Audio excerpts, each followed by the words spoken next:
Welcome to Emergency Insights. I'm your host, Dr. Chong. Today we're diving into one of the most time-sensitive emergencies you'll encounter in your practice, compartment syndrome. This is a condition where every minute counts, and missing the diagnosis can mean the difference between a full recovery and permanent disability or even amputation. So what exactly is compartment syndrome? At its core, it's increased pressure within a closed anatomical space that compromises blood flow and leads to tissue ischemia. Think of it as a vicious cycle. You start with an initiating event, trauma, bleeding, swelling. This increases volume within a rigid facial compartment. As pressure rises above capillary perfusion pressure, usually around 8 to 30 millimeters of mercury, blood flow drops. Ischemic cells release inflammatory mediators, causing more edema, which increases pressure further. First, capillaries and veins get compressed, impairing venous outflow.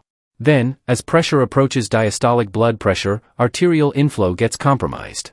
Without intervention, you're looking at irreversible muscle and nerve necrosis. Now, there are two types you need to know. Acute compartment syndrome is the surgical emergency we're most concerned about. It develops rapidly, usually from trauma like tibial shaft fractures, crush injuries, or reperfusion after ischemia.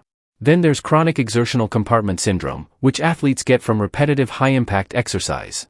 It causes pain during activity that resolves with rest. Not an emergency, but important to recognize. Let's talk recognition because this is where clinicians sometimes stumble. You've probably heard of the 5 Ps: pain, paresthesia, pallor, paralysis, and pulselessness. Here's the critical point. The last 3 are late signs.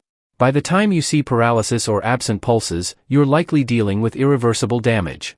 The earliest and most reliable indicators are pain out of proportion to the injury and pain with passive stretching of the affected muscles.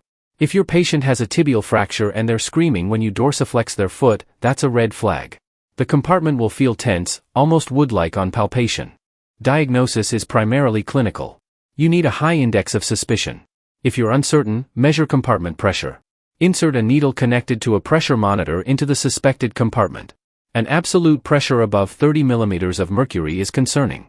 But here's a more nuanced approach: calculate the perfusion pressure. That's diastolic blood pressure minus compartment pressure. If that difference is less than 30 millimeters of mercury, the risk is high. This accounts for patients with hypotension who might develop compartment syndrome at lower absolute pressures.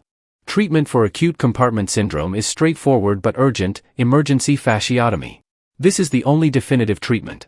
You make large incisions through skin and fascia to decompress all affected compartments. Timing is everything.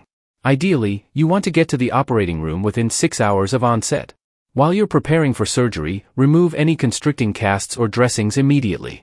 Keep the limb at heart level, not elevated, because elevation can reduce arterial flow. Optimize perfusion with 4 fluids and oxygen, and provide analgesia. What happens if treatment is delayed? The complications are devastating. Volkmann's ischemic contracture, a permanent flexion deformity from muscle necrosis. Rhabdomyolysis leading to acute kidney injury. Permanent nerve damage with sensory and motor deficits. Infection of fasciotomy wounds. And in the worst cases, amputation. With prompt treatment, prognosis is generally excellent with full recovery. But delay significantly increases the risk of permanent disability. A few high-yield pearls before we wrap up. Compartment syndrome most commonly affects the lower leg and forearm, but it can occur anywhere, including the thigh, foot, hand, abdomen, even the orbit. Don't forget about iatrogenic causes. Tight casts and circumferential dressings are preventable culprits. And remember, patients on anticoagulants are at higher risk from hematoma formation. Finally, reperfusion injury is a real concern.